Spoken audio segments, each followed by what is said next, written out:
I'm Jason Gardner, Senior Editor at New World Library. I had the pleasure of sitting down with Katherine, author of a terrific new book, Boundaries in an Overconnected World. I hope you enjoy the interview. So your book is called Boundaries in an Overconnected World. Who did you write it for, and what is the primary message you hope people will take away from it?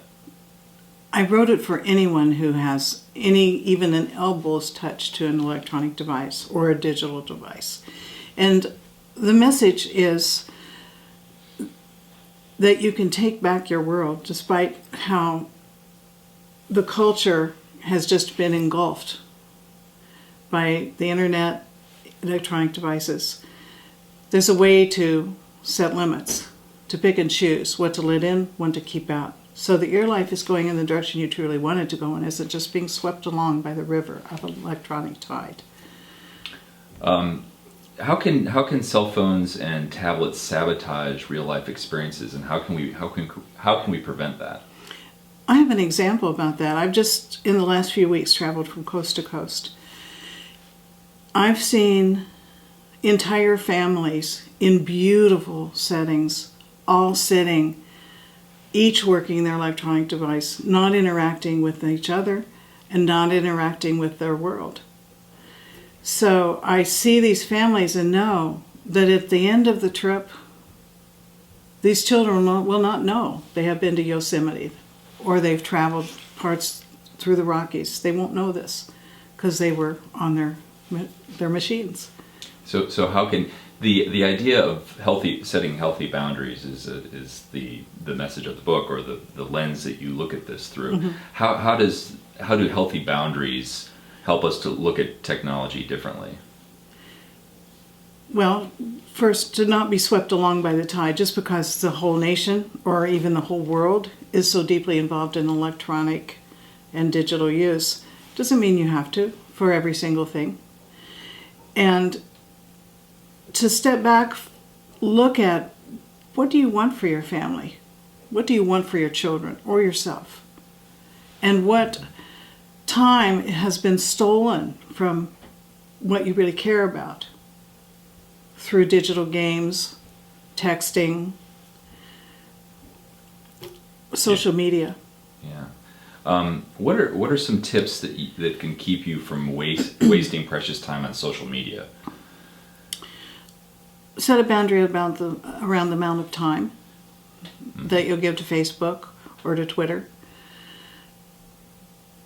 Take a look in one day. Who all are you involved in with Twitter? When you first went into your computer or your device, what were you planning to do? And when at the end of it, is that what you did? Is that the only thing you did? Or did you get led by a trail of breadcrumbs through the Enchanted Forest? And if you meant to give it an hour and people in your house are saying, "Come on, Daddy, come on, Mom, come on, Susie," and you said, "I'll be right there, I'll be there in 5 minutes." Were you there in 5 minutes? Or were you there 2 hours later?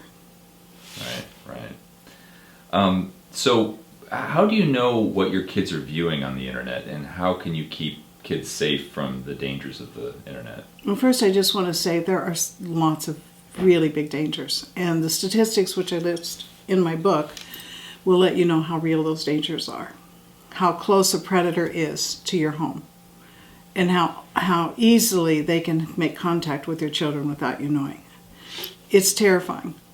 So just that said, you can monitor to any degree you want the devices in your own home.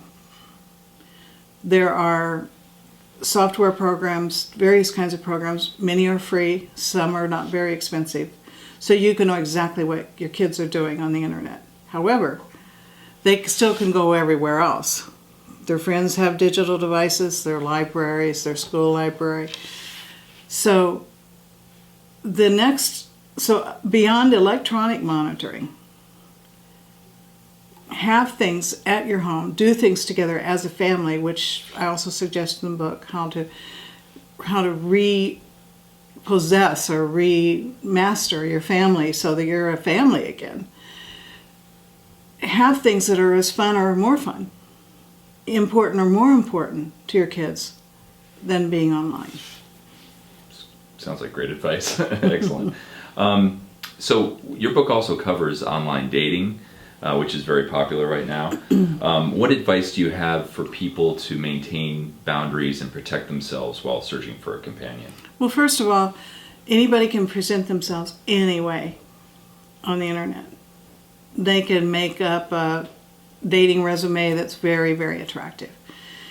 It can bear no relationship to reality. So move not hastily, but fairly quickly from invisible contact like email or phone to a meeting in a very populated place in the middle of the day, and not in your own neighborhood. Go somewhere that you never go.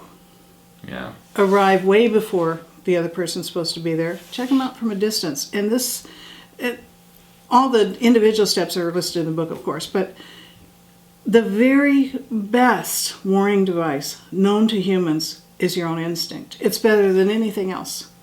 If your instinct says, at any point, even in an email, if there's just I don't know, stop it right there. Trust your instinct. Don't talk yourself out of it. If you hear yourself talking yourself out, well, it doesn't feel right, but he doesn't look too bad, don't go. At the very least, if you form a relationship with this person, you'll be talking yourself out of something the rest of your life. So whatever behavior you notice you're having in response to someone, you continue the relationship, you'll keep having that behavior. Is that what you want?